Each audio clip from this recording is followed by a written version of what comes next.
What is going on, Wolf Pack? It is your boy, the Wolf of Roto Street, here with our first ever live Top 200 Big Board live update. I've done the live ranking show before, but never the preseason Big Board. So we're thrilled to see how this goes. Hope you can tune in and enjoy. Comment in any questions you have as I go through the Big Board rankings with you here. All the training camp, early risers, fallers, all that great stuff. So keep it in mind and make sure to check out everything from the rotostreetjournal.com. We breed and feed fantasy wolves. Alrighty, folks, let's dive right into the training camp news. I'm going to pull up this. Of course, again, ask any questions you have. I already see some people have tuned in and liked. Thanks so much for those. Any shares, likes always go a long way. Hills, that speaker's on. So, yeah. Alrighty, guys, let's dive right into the show. Early on, the first name I have to cover is Clydesdale Edwards-Helaire. As you can see in my rankings, most of these are going to be live, but I have now moved him up not just to 5 above Derrick Henry, but he's going to number 4 overall for me, Mr. Clydesdale Edwards-Helaire. He's been running with the ones all camp. He's been thriving, looking great in the receiving game, praised by the coaches, praised by Mahomes, the guys who recruited him and made him that first overall pick, that enormous draft capital, have done nothing but rave about him so far in camp. So fantastic news for him. To me, I get the rookie risk, but I think that's even less risk than Dalvin Cook. It's not like we've never seen Andy Reid ride a rookie. Kareem Hunt led the league in rushing, and I think Edwards-Helaire could be that much better. At minimum, he's in a better overall offense because he has Patrick Mahomes. So to me, 15, 20 touchdowns, 60 reception upside. I mean, Clyde Edwards-Helaire, he's all the rage, but if you get him in your late second round, it's a no-brainer. It's a shoo-in. Now, one of the best discussions I had this week, and I'm excited to adjust my big board for it, I said I had a little bit of bell cow fever, and I absolutely meant it. I mean, I moved Michael Thomas down past Austin Eckler, and then you get to this range, right? Nick Chubb, Sanders. To me, I'm going Josh Jacobs over them, and I might put Josh Jacobs above even Michael Thomas and Devontae Adams. Why would you do that, Wolf? What's so crazy about you? Well, you trying to just be a buzzy guy? No. The bell cow phenomenon is very real. I highly recommend anybody watching this check out fantasypoints.com and read Scott Barrett's article. It is such a huge disparity how high the number 1 running back finishes as compared to his next level replacement, a number 25 running back. The points differential is the biggest gap by far. So getting bell cows, and especially getting 2 of them, potentially even 3, is the biggest by far edge you can gain in fantasy football. It's not even close. So as much as I love Michael Thomas, the highest floor in the game, you know exactly what you're going to get, even if he comes down to earth just a little bit because now we have Emmanuel Sanders. I get it. Great floor play. PPR, if you subscribe to that, I need to know what I'm going to get out of my pick.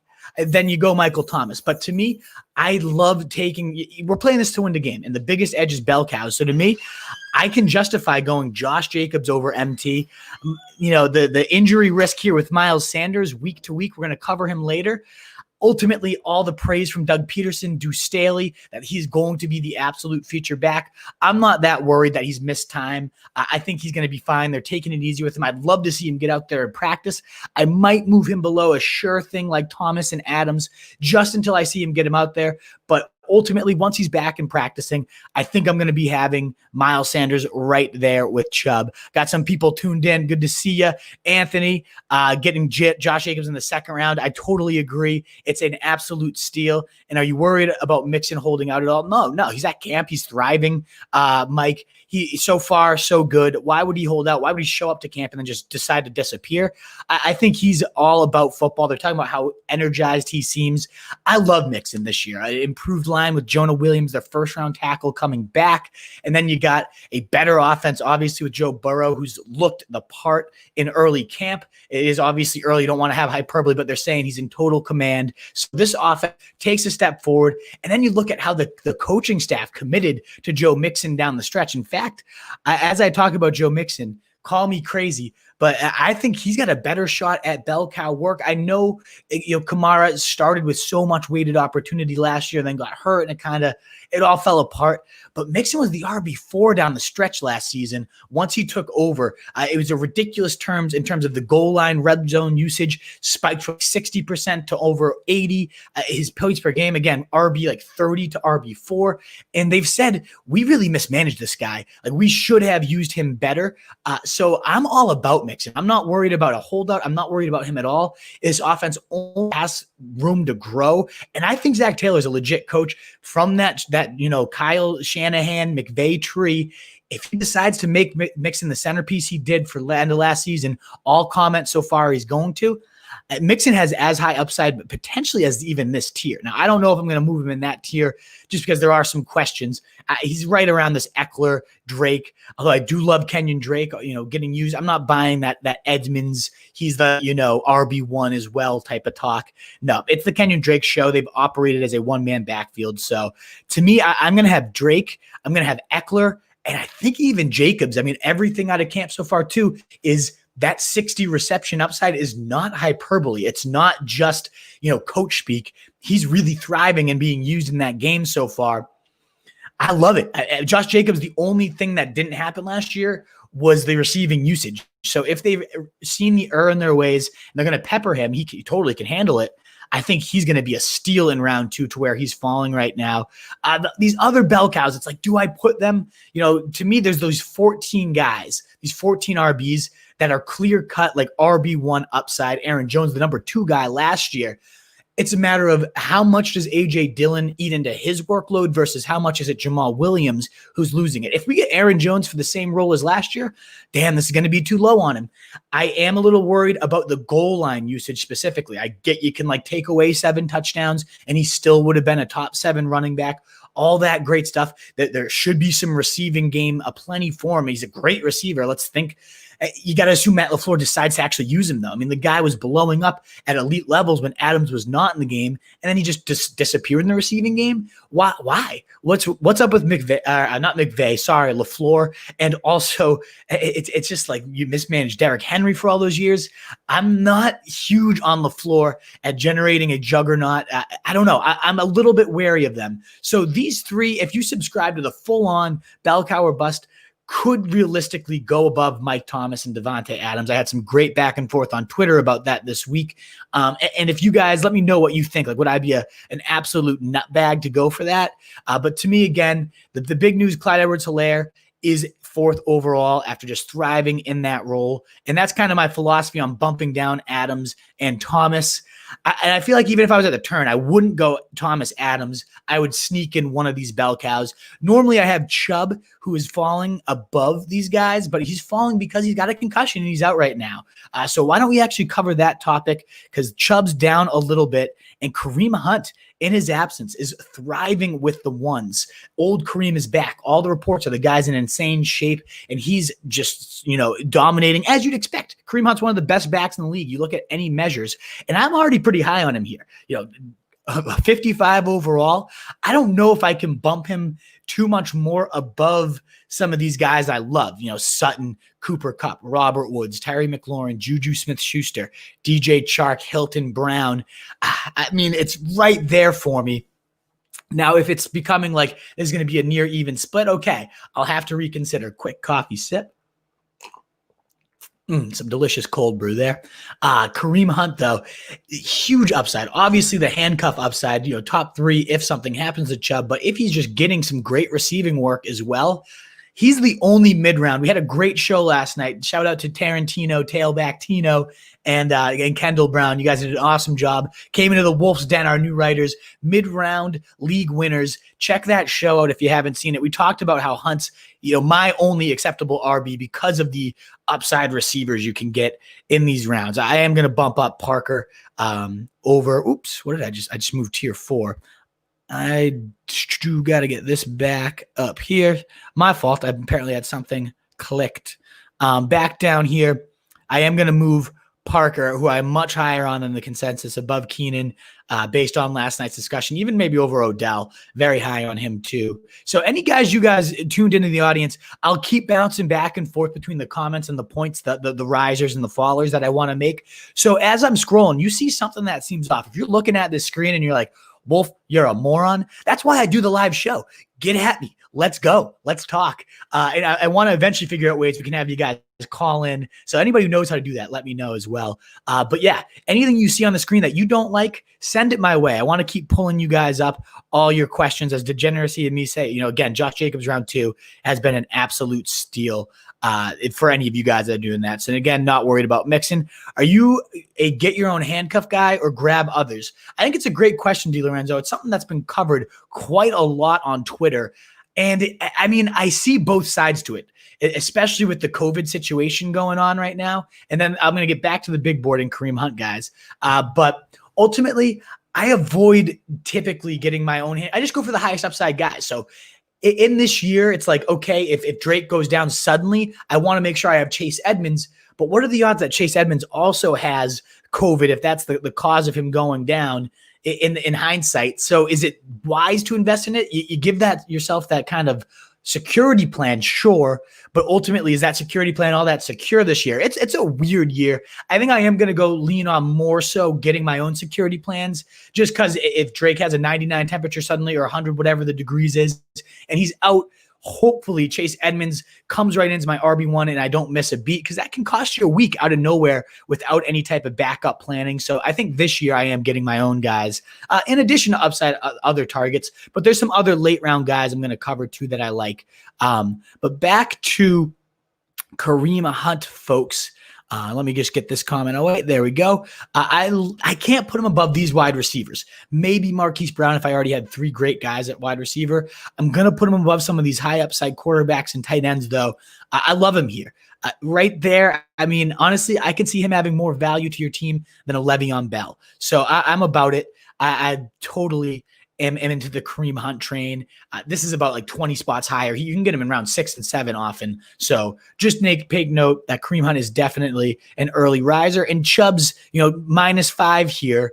It could become even more significant if he's missing a lot more time. If Hunt continues to force a back share, timeshare, it could be all about it. So we got Hunt at top 5. Top of 5th too early? I don't think so, Rip picks. I mean, it depends on your team construction. I do like it, and as I was just showing, if there's DK there, Lockett, McLaurin, some of these upside receivers, assuming you've gone bell cow, probably bell cow is the next guy I'm going to talk about, Jonathan Taylor. I'll pull it up here. Assuming you're following our subscription and just taking, not subscription, our prescription. We don't have a subscription. Everything we do is free for you guys. But Jonathan Taylor, round 3 lock button. So assuming you go Clydesdale, and you don't have a running back need, but you do have a receiver need, you can't pass up on DK. You can't pass up on those McLaurins, those upside, even Marquise Brown. You can't pass up on those guys early round 5, Devontae Parker. But if you're striving for a running back because you didn't follow that bell cow, then yeah, I mean, you can totally get Kareem Hunt. He's the only mid-round guy I truly love right now at the running back position.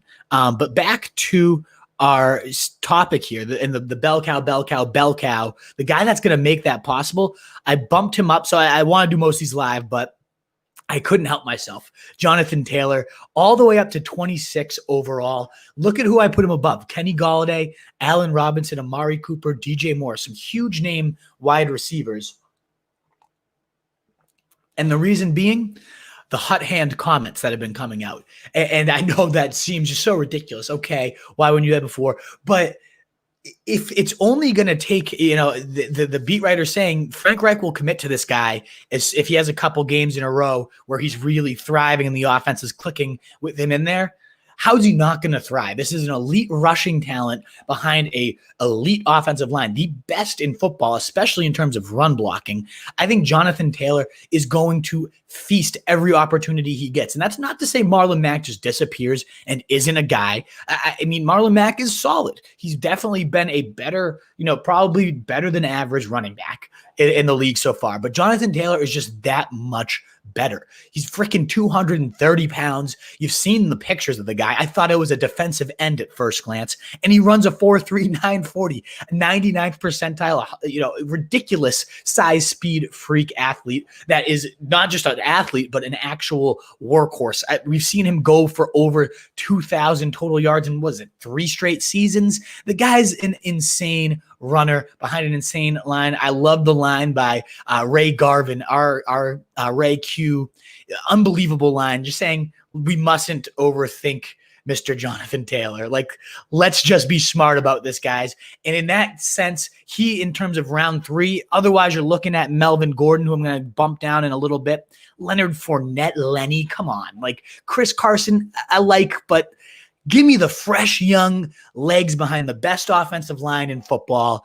He's going to glide. Pat Fitzmaurice, a huge shout out, claimed this guy was going to lead the league in rushing as a rookie. At minimum, if you're not going to bump in your rankings, 700.5 rushing yards is his over-under total.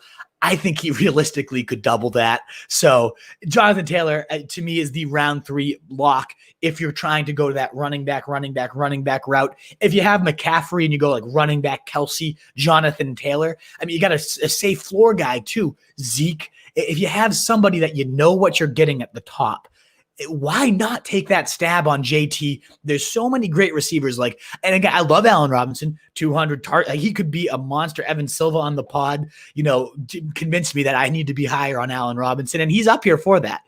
But is Kenny Golladay, DJ Moore, these guys giving you that much more than, say, like AJ Brown, who sometimes falls to the next round, Tyler Lockett, Terry McLaurin, these guys that you're going to get? The receiver position just so deep. Jonathan Taylor has become my round 3 lock button, folks. So smash that one. 26 overall, only behind like the elite target hogs, the elite QB1s. And even then, when push comes to shove, I'd probably take Taylor above them. Let's get to a couple quick questions. DeAndre Hopkins thoughts, Deshaun Watson thoughts, asks Kevin. Great question. There's a lot of hate going on for DeAndre Hopkins, and there is some valid, statistics to back it up. How often wide receivers fall when they switch to a new team.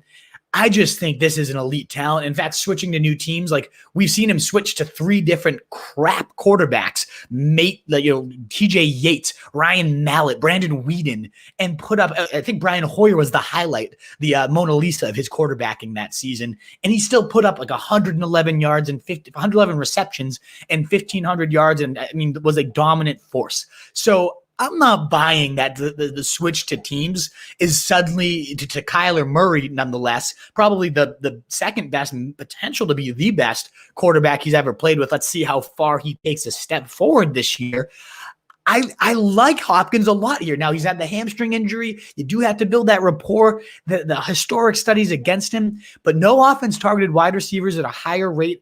Just because they didn't have a true alpha last year in terms of targets doesn't mean this offense won't use one. They just didn't have the right talent. I like Kirk. Great number 2. Healthy now. Good stuff. DeAndre Hopkins is a bona fide alpha, number 1. Very few of those guys left in the game. So I think this could end up being similar to that let's not overthink Jonathan Taylor. Maybe we don't overthink Hopkins here. Like, he's probably going to see 150 targets from one of the better young quarterbacks in the game in an air raid offense that could take a humongous step forward in year 2. There's a real chance they go from like the 20th scoring offense to top 10 to top 5, like we saw with the Ravens last year, if Kyler becomes that next Lamar Jackson, Patrick Mahomes breakout that so many seem to be lauding. So ultimately, I think we're overthinking Hopkins a little bit. I do prefer bell cows, so I don't land him too much. But if he's like your keeper, if he's on your radar because you like going receiver, I don't think we overthink him. In fact, with the latest injury news, you're going to see me bump a few guys below him. So he'll get a little bit bump up in here too. And speaking of this type of tier of receivers, Evans versus Godwin, I got to go Godwin here, even though we're seeing so many highlight reel plays coming in camp with Brady, connecting with Evans. You just picture it, and the narrative makes sense. A bigger, stronger Julian Edelman going over the middle of the field in an offense that throws far more than the Patriots ever have. It's just going to be a playground for Tom Brady potentially in Tampa Bay if he still has it. And Gronk saying this guy's got a stronger arm than he did when I was a rookie. Like, the guy hasn't lost a step. His teammates are wowed. So I'm a big fan of Brady. I'm a big fan of this passing attack. I see Evans falling to like mid-round 3, late round 3 sometimes, and I just don't buy it. That being said, I still take Godwin above him, the number 3 receiver in fantasy last year, number 2 potentially even, if I remember correctly. It's a perfect fit for him.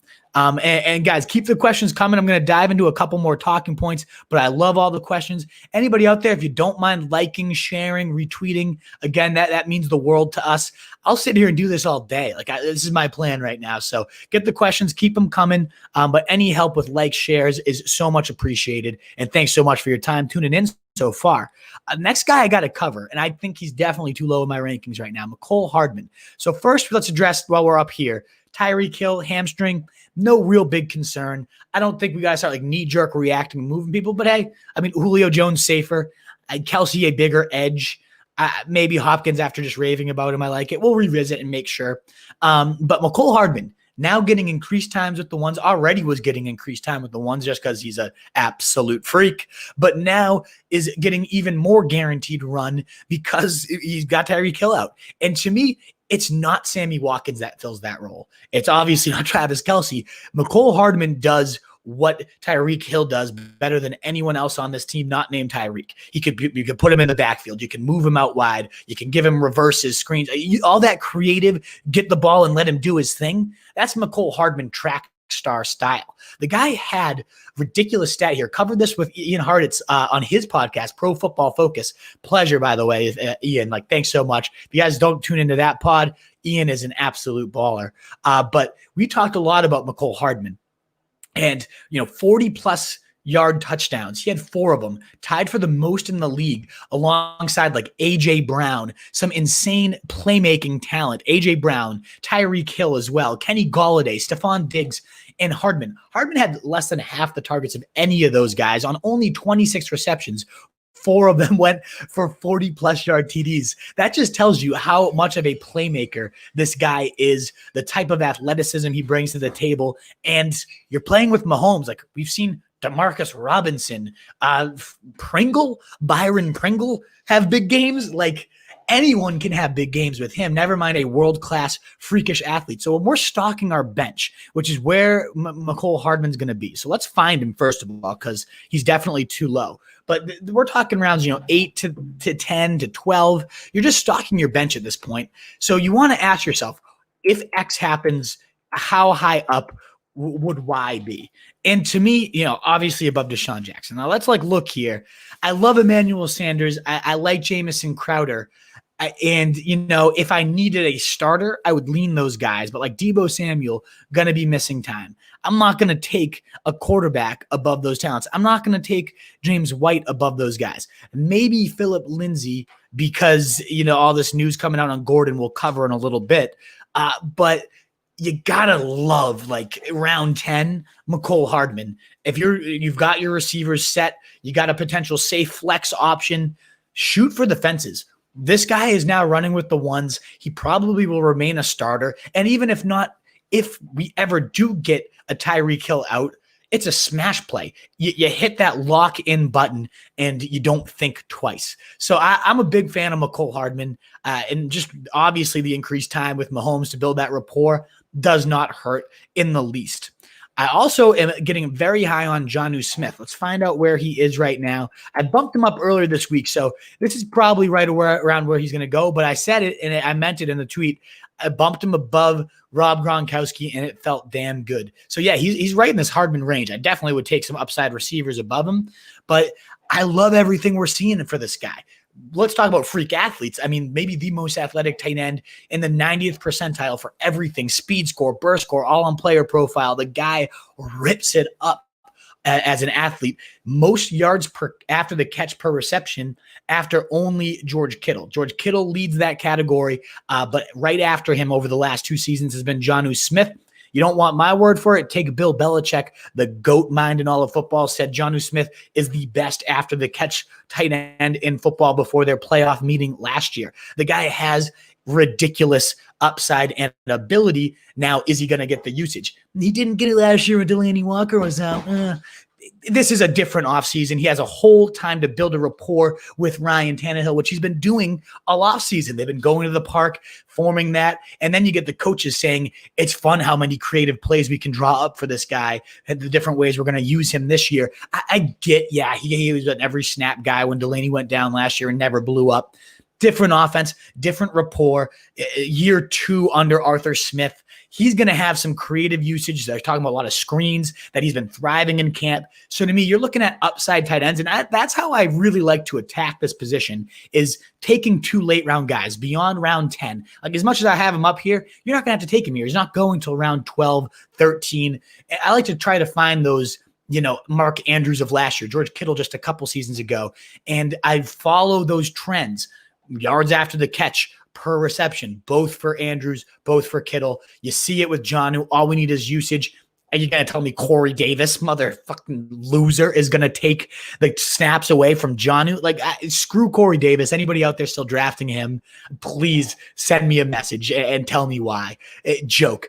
Number 2, probably receiver in this offense. We know Henry's not about to catch 100 balls. I like it. I like it a lot. And so he's gotten a nice bump up my rankings. Check out rotostreetjournal.com for my piece on late round tight ends. I also liked Noah Fant, who I talked about in the article. Eric Ebron, shout out to Pat Thorman. You've helped sway me in on him. A lot of touchdowns. Justin Boone on our pod talked about Ebron. So some other late round tight ends I like too. But the guy I'm definitely going after is Jonnu Smith, especially if I compare him, earlier with Hayden Hurst. We all know Hayden Hurst's narrative. You don't need me to reaffirm it. I'll dive back into the comments, but one last guy I wanted to make sure to cover, because I'm still not high enough. I saw him on my screen here. Jerick McKinnon. I mean, has anybody experienced quite the rocket up boards like this guy? And deservedly so. Actually, both of these guys are going to get a bigger bump right here. I'm going to start with McKinnon. I'll move into Moss. Then we'll get to the comments. But both of these guys need to be higher up boards. And this was already after a big bump. He's already above Tevin Coleman in my rankings. But we're looking at the clear-cut third down back. So he's got more of a role than any of these guys right here. Alex Madison, Latavius Murray, maybe not a bigger role than Henderson. We could reevaluate that. But those guys are sexy upside handcuffs. If someone goes down, you're getting an RB1. McKinnon could be a very usable flex 80 to 60 to 80 reception upside. Is not without the questions, especially with all these injuries. Jalen Hurd going down, Deebo Samuel out. They need receivers to step up. And so far, all the talk out of whatever beat you read for the 49ers has been McKinnon. Looks like he's back and better than ever. 2018 form. The same guy, Kyle Shanahan, got lost in the film watching. I just want to keep, I know if you've watched this show, you've probably heard this rant before. But I need to keep hammering the fact that on standalone value alone, he has the clearest role of any 49ers back. I love Mostert, great zone runner. He's going to have some nice yardage and some nice TD days, but him and Coleman are vying for the same exact touches. McKinnon has this third down role on luck. Jimmy Garoppolo himself came out and said, we haven't had a running back that can do what he does. It's almost like a receiver the way he's out there. The Athletic even speculated, is McKinnon your deep threat because of how much he's being used in the receiving game? They predicted he's going to have more 20-plus yard receptions than anybody else on the team. The hype has been out of control. And I'm all about it. To me, he's like a souped-up James White. And we're going to talk about why I'm going down and down on James White in a little bit, because Damian Harris, baby, another guy that's going to get bumped up. But like McKinnon, I don't know how high I can go without thinking strongly. I'll stop him here. But even then, I'd rather have McKinnon than Breida. I wouldn't rather have him than Antonio Gibson, who's going to take a rocket ship up my board in a second. So don't lose sight of this guy. Come on, move. There we go. Don't lose sight of Antonio Gibson. He's about to rock it up. But yes, McKinnon, this might seem hyperbolic, but again, 60 reception upside. I'll probably bump him down a little bit, but that type of reception upside in PPR leagues. And then what if he is just the best runner on this team too, and just ultimately takes the gig like Mostert did last year? If we get a 3-down Kyle Shanahan horse and it falls right now to round 12, 15, like undrafted in a lot of leagues. If you've drafted, make sure you check your waiver wire for Jerick McKinnon right now. This guy is a monster. So when he's healthy, he's a monster. Now let's see him actually stay healthy for a camp.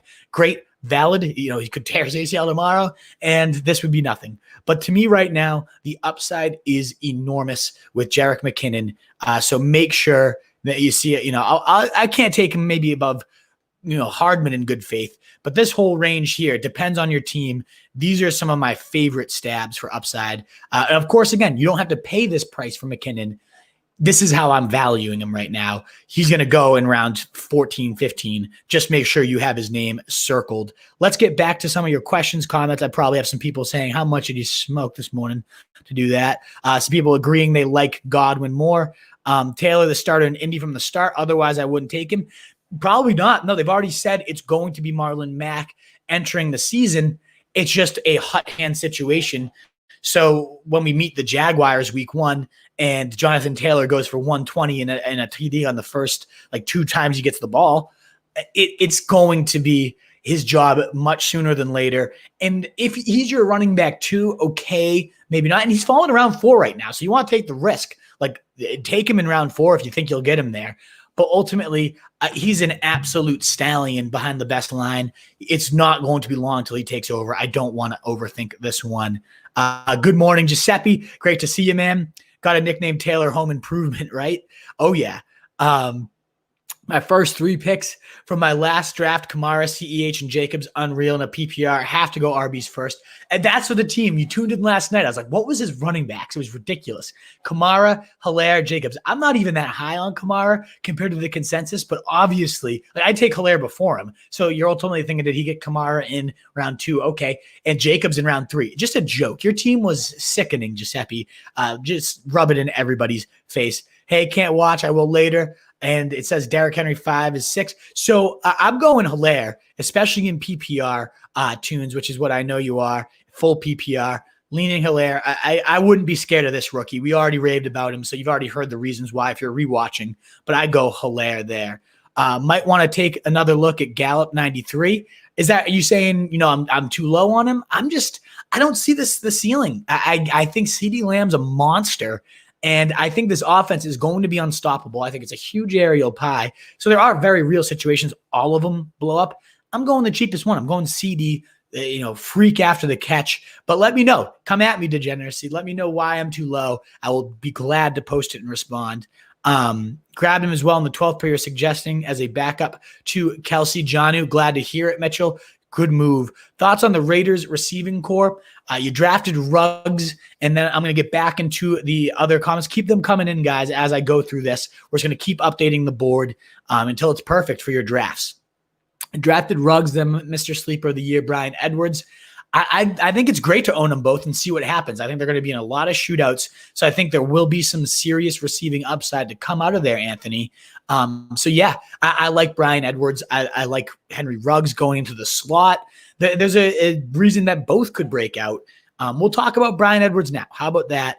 One of the biggest risers on the board, just someone that wasn't necessarily on my radar all that much. And let me just kind of get this little ticker in here. I should have had that up earlier. But Bryan Edwards, highlight reel plays, running with the ones every camp, just kind of emerging as the top guy, it sounds like. And, Derek Carr saying it's like throwing to I ranked him up higher already. I'll probably have Brandon Ayuk a little bit above him. But, comparing him, Derek Carr, to Devontae Adams and his college teammates, the way he violently runs his route and attacks the ball, it seems like you see another jump ball play. I'm not taking Drew Lock over any of these upside wide receivers, so let's kind of fix that real quick.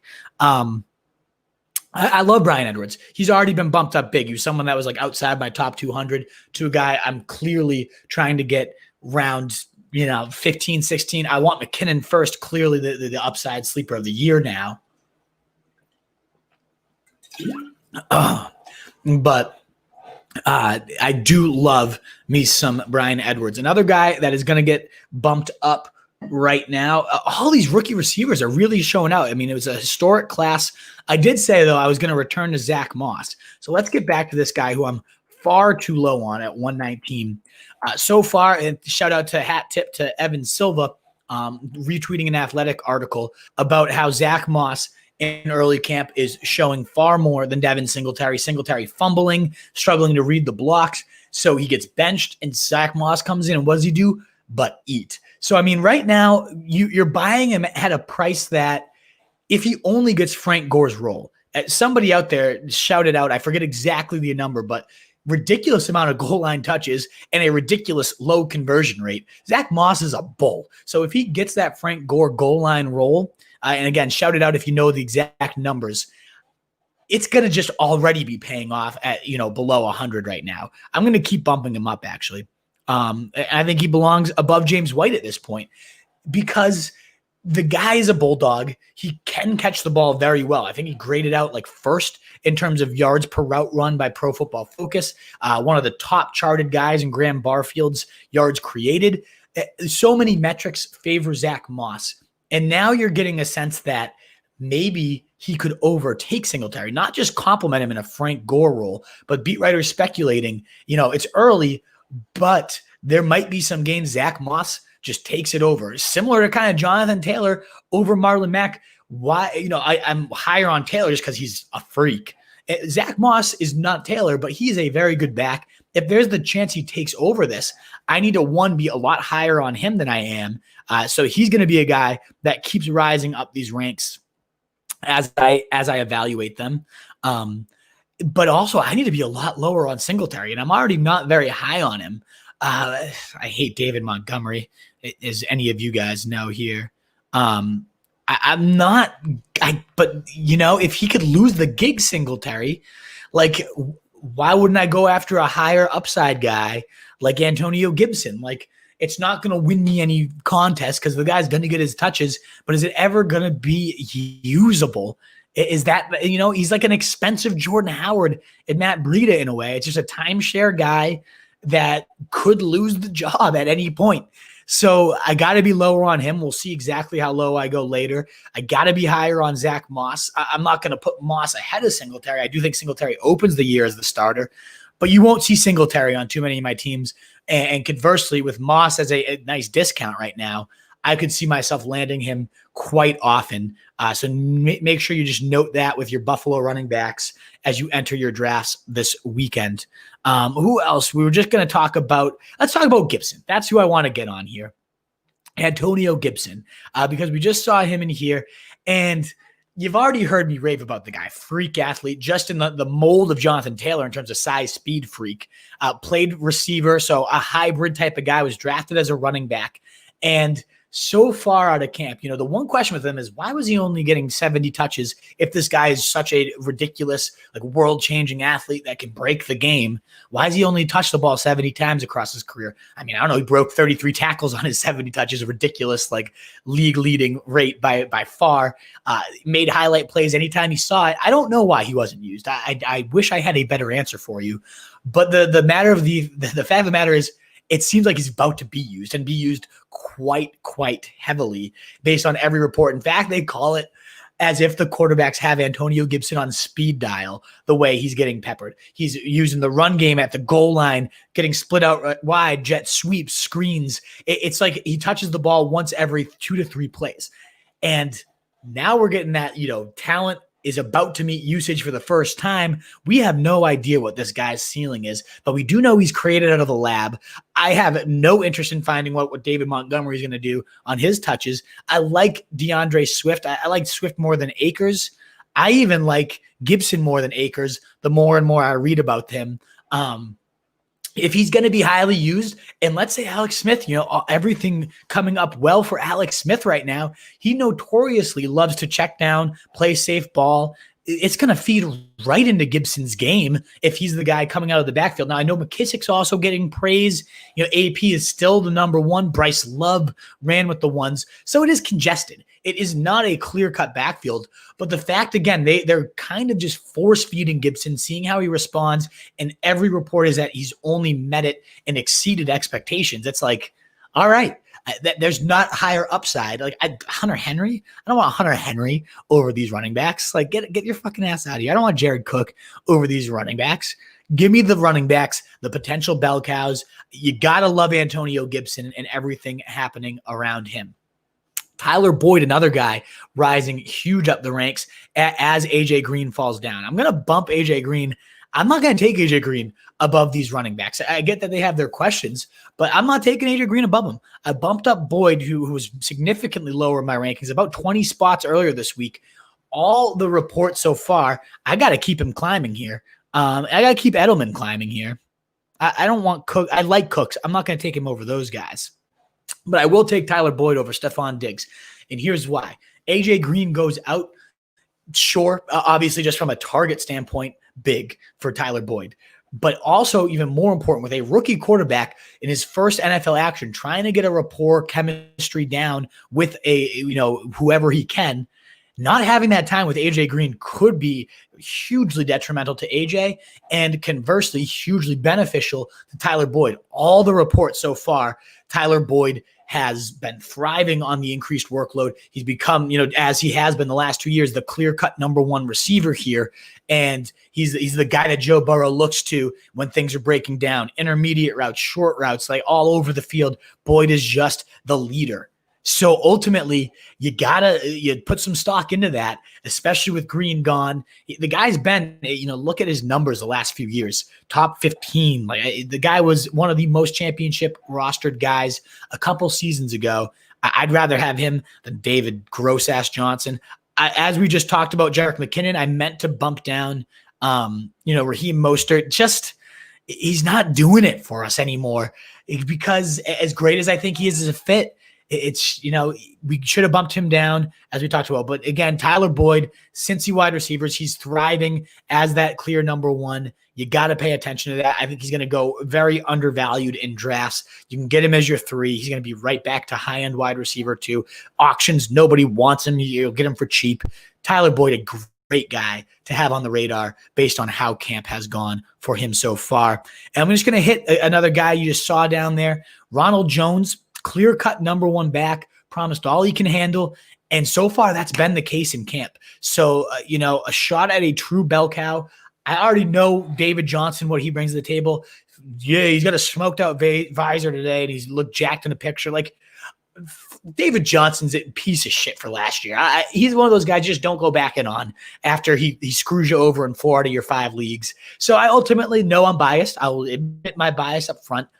I'd rather get, what happens with Ronald Jones if he gets the 250 rather than know David Johnson's going to get the 250 and not be excited about what happens, just like David Montgomery. Ronald Jones is looking in line for the 250, the goal line work. All reports in camp is he's making every highlight run play that comes from every day. And he's improved as a receiver. Brady, worked with him on his routes. They've tried to get their timing down. I'm getting more and more aboard the Rojo 2020. I know it's a pretty divisive crowd. Like people that like Rojo love him. People that hate Rojo hate him.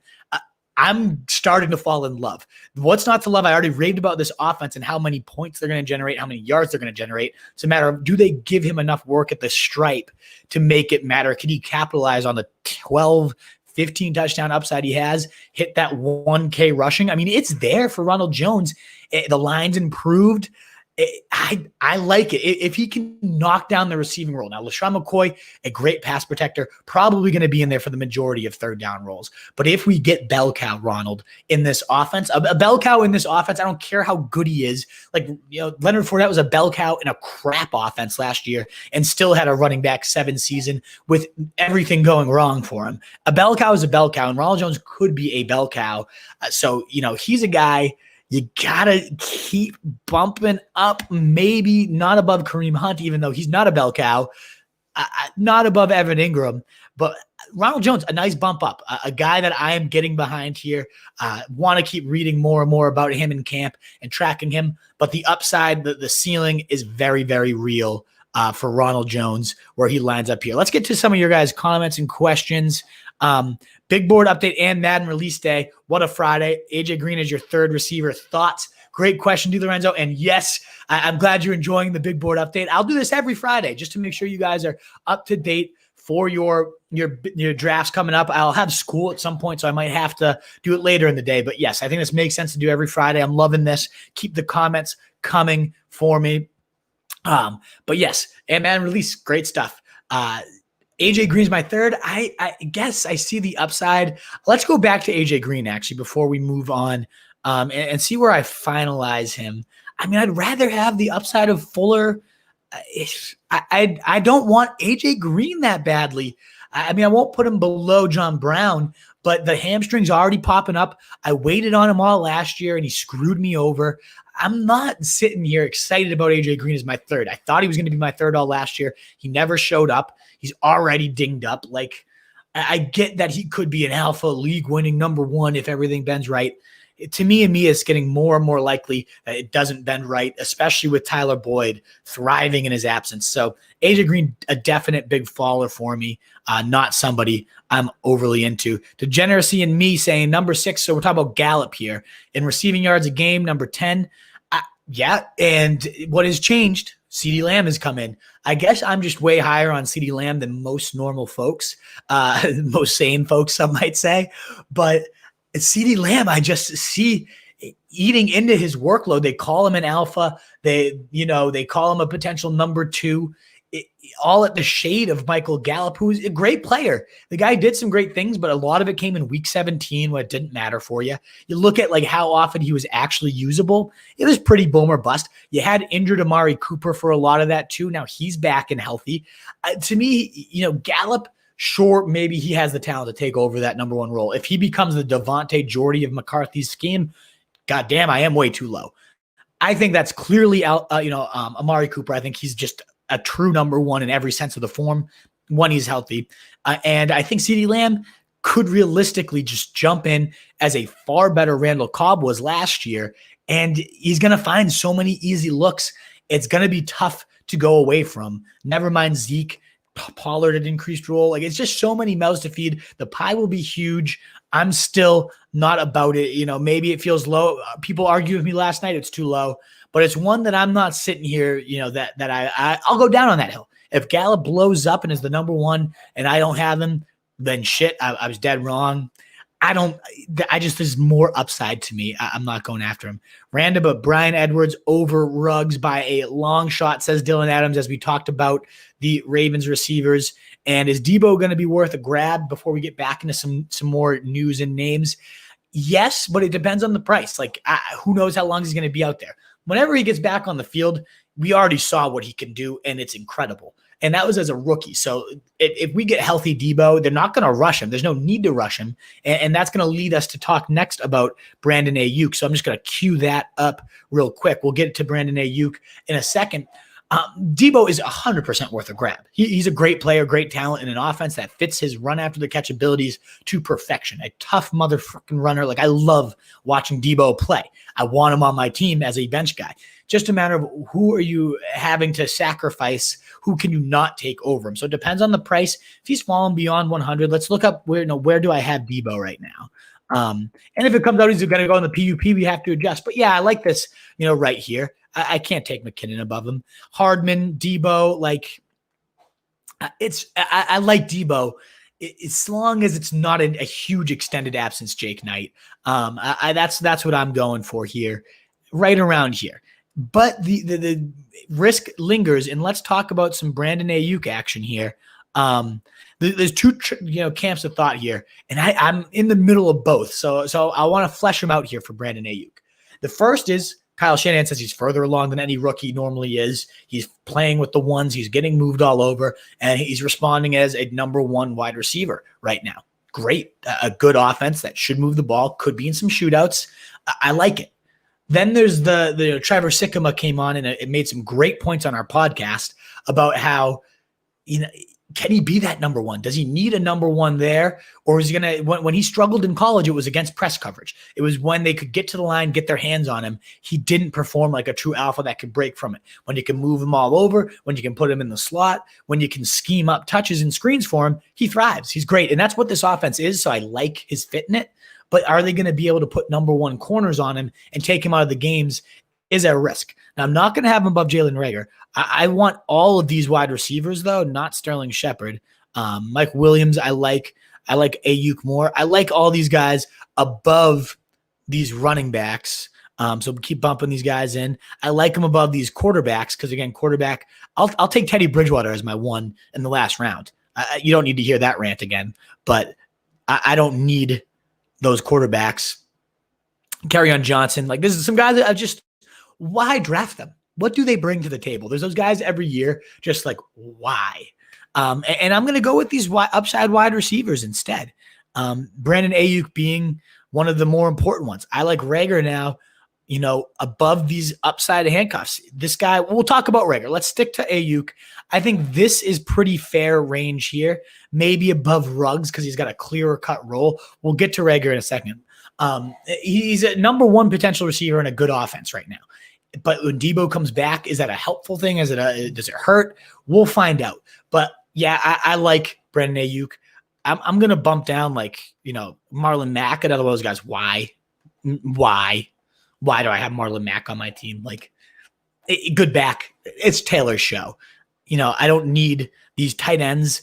It depends on my roster, but these guys, a lot of these, running backs, these upside receivers are bringing more to the table in terms of upside. So I feel like I got to reevaluate just like the whole board in some ways. And I won't do it all right now, but I like taking some upside stabs on rookie wide receivers in this range. And Ayuk being one of them, a big riser, further along than your typical rookies and locked in to the starting role. Definitely deserves to get some good bumps up, as does missed Jalen Reagor, the talk of Twitter. Let me pull this up. Be moved all over, making plays. I'm just gonna let's just play the game. Where do you put him first? Keep bumping him up. I want right here, McCole Hardman. This is the range Jalen Reagor belongs. I was way too low on him. I'm admitting my faults. I'm confessing my sins. Way too low on Jalen. But let me just read you some blurbs if you need some convincing on Twitter that we've seen the last day. Carson Wentz compares Jalen Reagor to Julio Jones, explosive and can do something the best receivers in the NFL can do, and that they've been watching a lot of film together and building a strong relationship. Ooh, pants down. Jalen Reagor, very active, catching every ball thrown to him from Carson Wentz. A lot over the middle, too. Pants lower. Then we got Jalen Reagor has the swag of a big-time receiver. He's exceeding all our expectations, starting to put things together. Workman-like ability, explosion, speed, all stand out.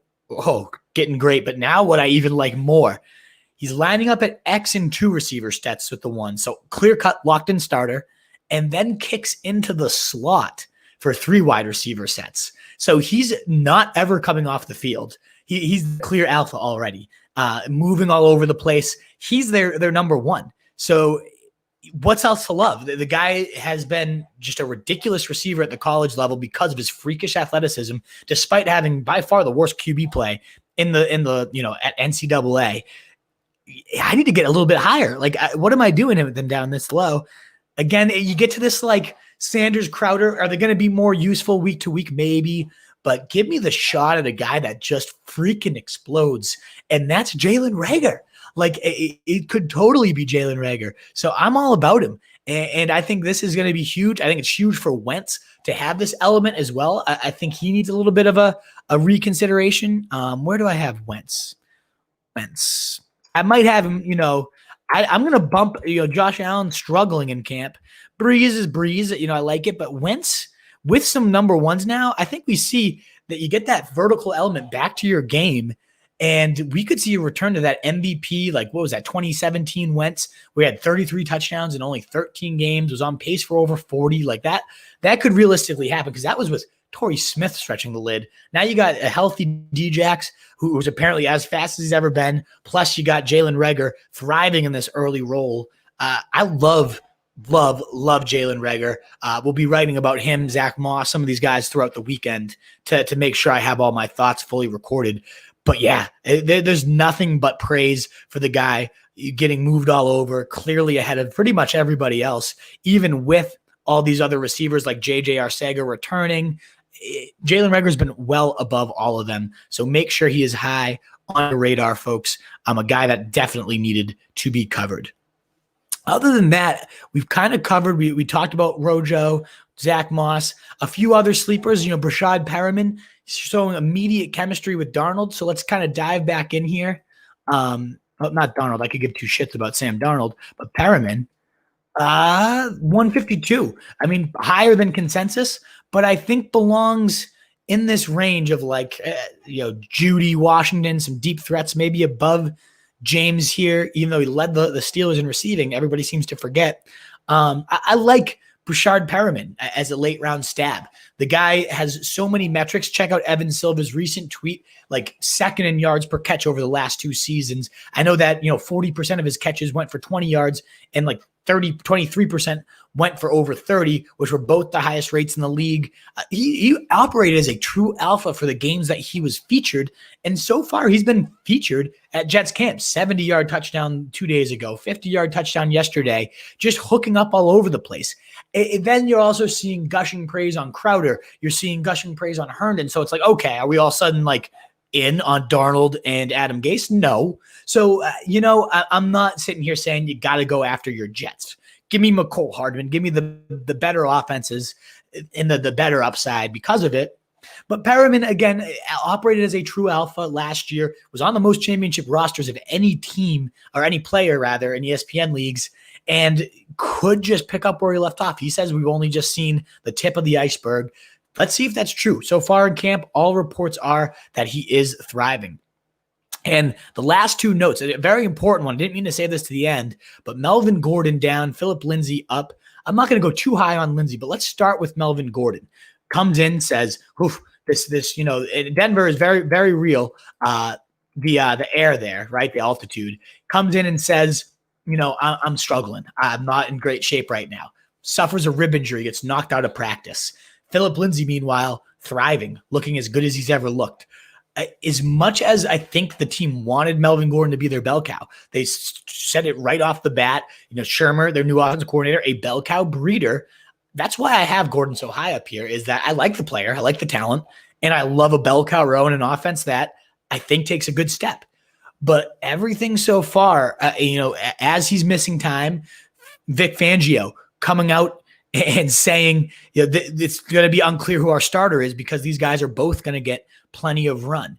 I can't sit here and advise and advertise Melvin Gordon as a bell cow if the team isn't going to be in on him as a bell cow, if he's not on the field right now to establish that bell cow role, and if Philip Lindsay's outperforming him right now. So, to me, even Gurley better bell cow upside, James Conner better bell cow upside. I don't want to overreact on a guy I've been preaching this offseason, a guy I took in a lot of best ball early on, but we have to adjust. We can't just sit here and act like it's nothing, that this guy's out of shape, that he's injured, and that he's being outplayed right now. The upside of a bell cow role makes him worth this probably range, but certainly not over some of these upside wide receivers, certainly not over Jonathan Taylor, as I advised earlier this offseason, and not over Fournette, Carson. If I'm going to go running back, not over Andrews, Zach Ertz, these edge-gaining tight ends. I can't do it. I'd rather have Lockett over Gurley. I love the Lockett over Keenan. Let me fix that up real quick. DK probably over Keenan too. I like this. I like these upside receivers. I'm assuming I have 3 bell cows, and then if not, I could dip into this tier a little early. To me, Connor's probably the highest upside out of this group because you're getting the featured back for however long he lasts. I just call it, whatever. It's unfortunate. I think the dude is a little more brittle than your average back. Maybe it's his playing style. He's a bruiser that invites contact. I love that about him. I hate it about his fantasy health, his own health, because it could lead to more injuries, obviously. And that seems pretty good for Melvin Gordon. Now, do I give, Philip Lindsay a huge bump in his absence? I love Lindsay as a player. I really do. Where do I have Philip Lindsay? I probably have him a little higher, right around here. Maybe a bump over Breida and Howard just because he's a better player than either of those guys and now might see a significant role. I do like that Miami Dolphins backfield, though. Chan Gailey, he's right around this area. I'd still, have to take my upside here. He's probably right where I had him. Gallup and CeeDee Lamb, I'd rather have that. And Zach Moss, it's an interesting one there, but this is probably right around where I have Lindsay. I don't see myself stabbing him in too many leagues. More of a late round guy if I had to. And the last note before it just becomes open mailbag the rest of the way, the last guy I have to look at, Damian Harris is getting all the first team work right now. Lamar Miller hasn't practiced. Sony Michel hasn't practiced. And Harris is only responding at an elite level right now. Every report saying he's been a monster, a standout, thriving in goal line work, thriving, especially important right now with his hands. The report was on the first day yesterday when Cam really started to establish himself as the number one. Damian Harris caught a short pass over the middle. Later, he catches another, then another, all from Newton. Finishes no huddle session, reeling in 4 of his 6 passes. Like that's a guy that's flashing 3-down ability. James White, of course, is that 3rd down back.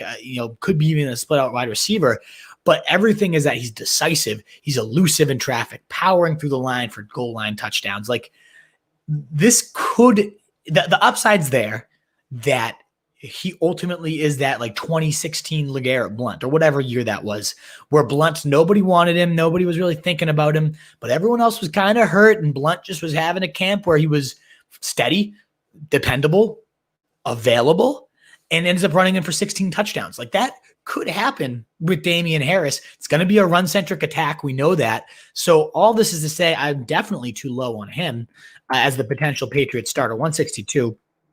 Let's adjust that, like over Sony Michel at this point, no doubt. It's beyond upside handcuff territory too. I'd have him above Max, Scott, Edmonds, like over AP. I mean, he's a better, more upside than any of these guys. So I like him here. I know this, again, I don't want to seem like I'm overreacting. I'll dive back in. Let me know if I seem crazy. But if we're getting the number one guy in this backfield, now it's the Patriots offense, so I want to talk myself down a little bit. James White will be involved. Rex Burkhead will probably have touchdowns. They're always a kind of a nightmare for running backs, so let's kind of taper it down a little bit. But again, they have had guys, especially the clear-cut goal line guys, score 12, 15 touchdowns. Mike Gillislee for a while was valuable on touchdowns alone. So Damian Harris could have that style upside. And I think he's somebody I was too low on. And now that's why I've been bumping down, James White. It's why right now I'm going to bump down Sony Michel even further. Like what he's another, Marlon Max. Why draft him? I guess right here is like, fine. Like, why draft Sony Michel? Why? Nothing. There's no answer that I think I could really accept. So I'll look through here and see if there's players I like, because I clearly don't like him. That I can bump above Sony Michel here. To the upside of DeAndre Washington certainly belongs above him in case something ever did happen to Clyde or it ends up being a committee. Let's get back now, though, to all your waiver wire questions, anything you have for us. So we got to, is Debo worth a grab? Ayuk all day at his ADP. I agree, Mike Clay, true number one featured potential upside there. Darius Slayton, New York Giants, your thoughts? I think someone very valuable is going to emerge from the Giants, maybe multiple. If Daniel Jones takes a step forward, then definitely. And I like Jason Garrett to help Daniel Jones take a step forward. For all his faults, he's done a good job with QBs in his career, Jason Garrett. Dak, got helped by Jason Garrett. Tony Romo, helped by Jason Garrett. We'll see. I guess this will be a good test. Can Daniel Jones take that next step under Jason Garrett? But he's always been pass happy, so I think the volume will be there in the air. It's a matter of which guy ends up being his top one. Golden Tate was off in it for last year. There were stretches when it was Shepard, and then there was definite stretches where it was Slayton, probably my favorite of the three, the most likely to emerge as the clear-cut guy. One of them will probably finish top 25. If you look at Jason Garrett's history, he's never had a receiver, even in crowded receiver cores, finish outside the top 20. Now, he had the Des Bryant, and he had some great talents, T.O., but there is a history here with Jason Garrett and his wide receivers and his passing game production. If that all translates, and there is a narrative it could, one of those guys should be top 20. I think Slayton's probably the best bet, but it is cloudy. It's not something I sit here and say, I'm going to bang the table for Slayton. But there's upside there. There certainly is upside there. And then we got Mitchell saying McKinnon then over Mac. McKinnon's available on waivers. I'd make sure to get him. I'd like to know who else you have, Mitchell, if you're still tuned in, because I don't know if I want to drop Mac yet for him. I want to see him make it through training camp. Let's, we got to see that first. There's risk with McKinnon. I shouldn't sit here and say it's a lock. The guy hasn't stayed healthy in 2 straight years in training camp, nonetheless. But if you have a handcuff you're just sitting on, Chase Edmonds, one of those style guys, I go McKinnon. I do. I think the upside, the standalone value is clearer cut than the handcuffs out there right now. And there's handcuff upside to him and the fact that he might just be the best pure runner on this team. So I don't think I bumped Marlon Mack all the way below McKinnon. I might have Marlon Mack. Yeah, I'm a little too low there on Mack. Thank you for the wake up call. But ultimately, McKinnon does bring more to the table, like in terms of ceiling. Mack is a nice floor, and I always advise upside, but you got to have at least a handful of buffers because there's definitely a world where Taylor eats and Mack is still pretty damn good. Like the Colts will probably try to run the ball 30 to 40 times a game. That's going to try to be their MO. And they're probably going to be pretty damn successful with it, depending on if the defense allows them to maintain those scripts. That's what, Reich wants to do. So in that case, if we're getting, 15 Taylor, 12 Mack, and like a smattering of Hines, they all could be solid. It's just a matter of does the defense allow that? Ultimately, Taylor's my guy, but yeah, Mack, you can't just drop here. You got Bell and Ingram as well as Pollard. I think you can give consideration to McKinnon over Pollard. I get the handcuff upside with Pollard. If something happens to Zeke, league winner, I think you get some nice value to start with McKinnon, and that type of ceiling is also baked in addition to the standalone value that you're already getting. So I think I go McKinnon over Pollard. I wouldn't cut any of those other guys, Mitchell. All righty, guys. That's all I've got for my updates. I'll publish this, within the next 30 minutes and kind of reevaluate any of my crazy calls. Let me know if there's anything you're like, you missed this, you're too low, you're too high on that. But ultimately, I feel pretty good about some of these changes. I think that, it's going to be a weird offseason to navigate. We'll try to do these at least once a week. If it's helpful to do a multiple, we can definitely try to squeeze that into before the weekends, definitely. We'll always get you these top 200 updates, so you go into drafts with the most up-to-date rankings. So thanks to everyone that tuned in. It's an absolute pleasure always doing these with you guys. Next week, we're going to have a very clear-cut live show schedule, 3 times a week in the mornings, most afternoons with a daily draft wizard, and then also a couple podcasts, some great guests lined up that we now can stream live. So you don't want to miss it. Some other great stuff too. Fantasy beat writers coming on next week. Lots and lots and lots of exciting stuff for the live stream. I'll have a clear-cut schedule released on Sunday. So stay tuned if you like these. Have your questions ready. And great time, guys. Thanks so much again for tuning in. The Wolf is out.